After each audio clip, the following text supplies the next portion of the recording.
kuripot. Sinubukang mangutang pero hindi napautang. Dinaan pa sa joke para magpalibre, pero waepek, hihingi sana ng panggastos para sa sarili, tinanong muna kung para saan gagamitin, iaabot na lang ang pera, magtatanong ulit kung para saan. Ang naging buong akala tuloy, sila'y madamot, may kamay na bakal pagdating sa pera, natawag na walang puso, walang awa, strict, walang konsiderasyon o kung ano paman. Madalas bansagan silang kuripot o kaya'y mas kuripot pa sa kuripot. May kilala ba kayong ganito? Minsan ba natanong niyo kung bakit ganun na lang sila kahigpit pagdating sa paghahawak ng pera? Katulad nila, ako rin ay kuripot. Hindi naman nangangahulugan na kapag kuripot ay madamot at walang konsiderasyon. Ang totoo niyan, may sikreto kaming gustong ibahagi. Ang taong kuripot ay gumagastos within their usual income. Strict na kung strict. Pero ang taong kuripot ay hindi gumagastos outside their usual income at sa budget na nagawa na nila 2 weeks bago ulit ang payday. Kung 100 pesos lang ang dapat magastos for snacks, strictly 100 pesos only. No more. Better if less.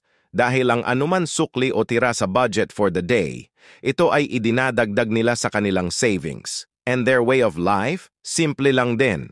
They always make sure na naaayon pa rin sa bracket ng kanilang sweldo ang totality ng kanilang nagagastos.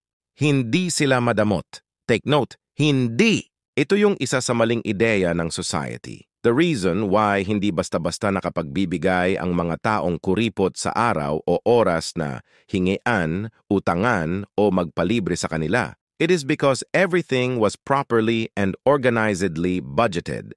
Sige, isama natin yan sa budget next week. Saka na lang siguro kung makuha ko na ang sweldo ko sa part-time. They always value every centavo, whether sa pagpapautang o panlilibre. Sila yung tao na gustong always on track ang naigagastos nila, on time na ibibigay pang tuition fee at iba pa. May mabubuti rin silang puso. Ang mga taong kuripot just wants to make sure they spend wisely the money they have. Ang mga ibang kilala kong kuripot ay laging may naibabahagi sa ilang orphanage, sa mga nakakulong sa bilibid at mga taong salat sa kayamanan.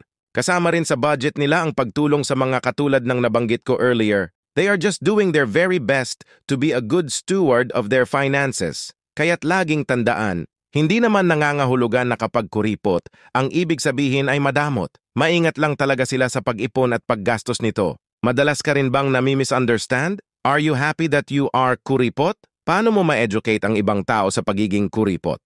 Nagustuhan mo ba ang kwento ko?